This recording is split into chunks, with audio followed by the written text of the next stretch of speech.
ሼኽ አልኢስላምን ብቸኛ መዳኛ ማድረግ ይሄ ትልቅ የሆነ ቢድዓ ነው። ያ ጀማዓተል ኸይር ማንም ያላለው ትልቅ የሆነ ቢድዓ ነው። እንዲህ በሚሊዮን የሚቆጠሩ ዑለማዎች በመቶዎች የሚቆጠሩ አኢማዎች ያለፉበትን ይህንን ኡማ ሙሐመድያ እንደው መዳኛን አንድ ዓሊም አድርጎ መውሰድ የጤንነት ምልክት ነው።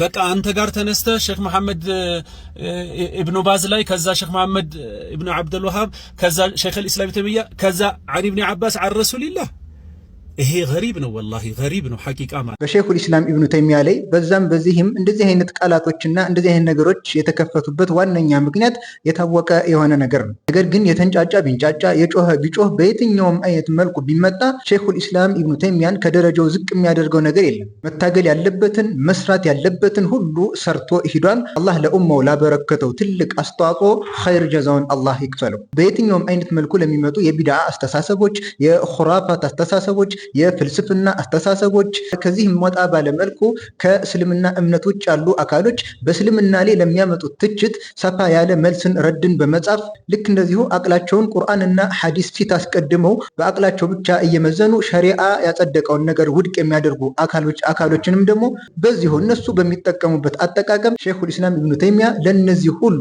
ቀጥታን በመወያየት በኪታብም ደረጃ ጽፎ አፋቸውን አዘግቶ የሱን ማንነት ያሳየበት ታላቅ ክስተት አልፏል። ይህንን ሁሉ ነገር ለማጥፋት ቢሞከር ፀሐይን ብርሃን በእጁ ጋርዱ ወይም በሆነ ነገር ሸፍኖ ብርሃኑን አጠፋለሁ ብሎ እንደመታገል ነው የሚሆነው። ምክንያቱም እንደ ዑለማም ደረጃ ከሄድነ እንደናንተ አይነቱ ሳይሆን ታላላቅ ዑለሞች ወዳጆቹ ብቻ ሳይሆኑ ተቃራኒ ሐሳብ ያላቸው እንኳን ሼኹል ኢስላም ኢብኑ ተይሚያን አወድሰውታል። ስለዚህ የሼኹ ማንነት ማንም እየተነሳ አፉን በከፈተ ቁጥር የሚወድቅና ደረጃቸው ዝቅ የሚል ነገር አይደለም። ሼኹል ኢስላም ኢብኑ ተይሚያ ረሂመሁላህ እሳቸው ቢሞቱ በአህሉል ቢድዓዎች ላይ የሰጡት ረድ ኪታቦቻቸው አሁንም ለአህሉል ቢድዓ ለቢድዓ አካላት በሸሪዓ ላይ የነፍስያቸውን አስተሳሰብ መጫን በሚፈልጉ አካላት ላይ ትልቅ የራስ ምታትና እንቅልፍ የነሳቸው ነገር ነው። ሐቅና ሐቅን ፈልጎ ከስሜታዊነት በወጣ መልኩ የሼኹን ኪታቦች በደንብ ያተመለከተና ያየ ሰው የሼኹን ታላቅ ደረጃ በእርግጥም ያውቃል። ለምሳሌ አሻኢራዎች ዘንድ የሚታወቀው ሼኽ ጅፍሪ ስለ ሼኹል ኢስላም ኢብኑ ተይሚያ በደርሱ መካከል በሚያነሳበት ሰዓት ምን አይነት ንግግር እንደተመለከተ ለአድማጭ ምንተወው ይሆናል። አዳምጡት። شيخ ابن تيمية يعني لابد هنا نسجل نقطة.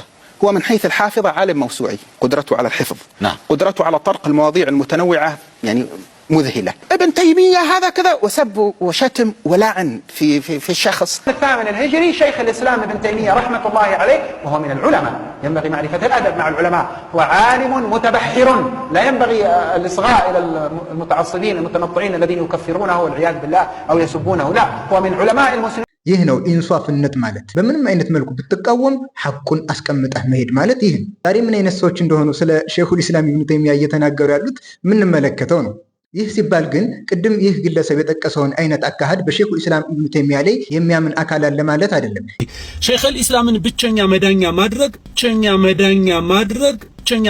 ማድረግ ይሄ ትልቅ የሆነ ቢድዓ ነው። ያ ጀማዓተል ኸይር ይሄ ለመቃረን እንዲያመቸው አድርጎ የተጠቀመው ቃል እንጂ ሼኹል ኢስላም ኢብኑ ተይሚያን መዳኛ አድርጎ የሚይዝ የለም። ቁርአንና ሐዲስ ላይ የሚያደርጉት እስቲንባጥ የሰለፎችን ግንዛቤ የሚያስተምሩበትን የማስተማር ሂደት ግን ሁላችንም ልንይዘው ይገባል። ይህ ነው ሰዎችን በሼኹል ኢስላም ኢብኑ ተይሚያ እንዲማረኩ ያደረጋቸው። የእስቲንባጡ ችሎታ፣ የመልስ አሰጣጡ ጥራት፣ ሁሌም በየኪታቦቹ ጥሪው ቁርአንና ሐዲትን አጥብቀን በመያዝ ላይ ቁርአንና ሐዲትን በቀደምት ሰለፎቻችን አረዳድ በመረዳት ላይ ወደዚህ ነበር ጥሪው።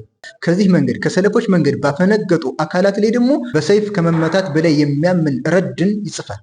ይህ ነው የሼኹል ኢስላም ኢብኑ ተይሚያ አቋም። ይህ ነው አህሉ ሱና ወልጀማዓዎችን እንዲማረኩበት ያደረገው። ከዛ ውጭ መዳኛ አድርጎ መያዝ ምን ማለት ነው? አንተ ሼክ መሐመድ ኢብኑ አብዱል ወሃብ ከዛም እንደዚህ ብሎ የጠቀሰው ነገር በቃ አንተ ጋር ተነስተ ሼክ መሐመድ ኢብኑ ባዝ ላይ ከዛ ሼክ መሐመድ ኢብኑ አብዱል ወሃብ ከዛ ሼክ አልኢስላም ተብያ ከዛ አሊ ኢብኑ አባስ ዐን ረሱልላህ ይሄ ገሪብ ነው። ወላሂ ገሪብ ነው ሐቂቃ ማለት ራሱ በፈጠረው ተረት ላይ ነው እየተገረመ ያለው። ሼኹል ኢስላም ኢብኑ ተይሚያ ቁርአንና ሐዲስን አጥብቀን እንድንይዝ ነው ጥሪ ሲያደርጉ የነበሩት። ሰለፎችን አረዳድ አጥብቀን እንድንይዝ ነው ጥሪ ያደረጉት። ከዚህ ውጭ ያለን ነገር ልንጠቀም እንደማይገባ ነው በኪታቦቹ ሲያስተምር የነበረው። ለምሳሌ ሼኹል ኢስላም ኢብኑ ተይሚያ በአንድ ነዝሙ ላይ ምን ይላል?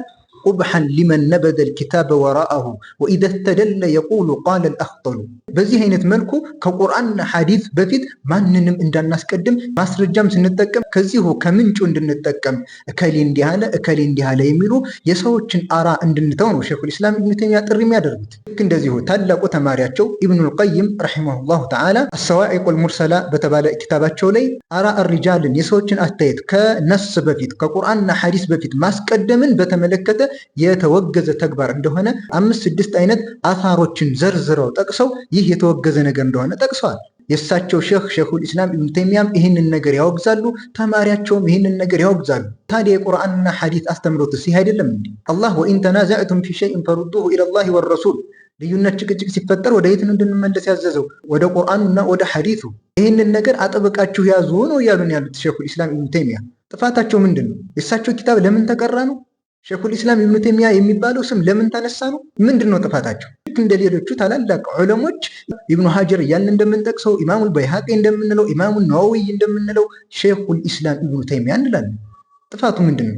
በዚህ አይነት መልኩ እሳቸው ላይ ትኩረት የተደረገበት ነገር ቅድም እንዳልኳችሁ ግልጽና የታወቀ ነው። የዚህ አይነት አካሄድ የዚህ አይነት አሰራር ዛሬ የተጀመረ አይደለም። በእሳቸው ዘመን የእሳቸውን ስም ለማጥፋት ሰዎች በእሳቸው ላይ ያላቸውን አመለካከት እንዲቀይሩ ለማድረግ ከዚህ በላይ ታላላቅ ጥረቶች ተዳርገዋል። ነገር ግን አላህ ሱብሓነሁ ወተዓላ የማንኛውንም ወደ ሐቅ ተጣሪ የሆነን አካል ንግግሩንም ስራውንም አያጠፋበትም። በፊትም የዚህ አይነት ሙከራዎች ተደርገዋል። ዛሬም የዚህ አይነት ሙከራ እየተደረገ ነው። ወደፊትም በዚህ አይነት መልኩ ይቀጥላል። ነገር ግን በተነካካ ቁጥር ሸይኹል ኢስላም ማን ናቸው ምንድን ናቸው እያለ ሰው ባጠና ቁጥር ውዴታው ይጨምራል እንጂ ለሳቸው ያለው አመለካከት አይቀየርም። ሰላሙ አለይኩም ወራህመቱላሂ ወበረካቱ። لماذا يكرهون ابن تيمية؟ لما تجد النصارى يطعنون في ابن تيمية لأنه ألف كتاب الجواب الصحيح لمن بدل دين المسيح. لماذا اليهود يكرهون ابن تيمية؟ لأنه وضع قواعد في الرد على اليهودية. لماذا الملاحدة يكرهون ابن تيمية؟ لأنه ألف كتاب الرد على المنطقيين المتكلمين. لماذا غلاة الصوفية يكرهون ابن تيمية؟ لأنه ألف كتاب يرد على كتاب الاستغاثة. ولماذا الجهمية يكرهون ابن تيمية؟ لأنه ألف كتاب بيان تلبيس الجهمية. لماذا بعض الأشاعرة الغلاة الذين يكفرون ابن تيمية ويحذرون الناس منه يكرهونه ويطعنونهم؟ لأنه عراهم في كتبه وجعلهم في حالة من التناقض. لماذا بعض الشيوخ أو حرام نقول شيوخ بعض من نبتت لهم لحى وقصروا ثيابهم يظهرون في الإعلام يحذرون الناس من ابن تيمية؟ لأن ابن تيمية سليم المنهج ثابت في زمن الفتن.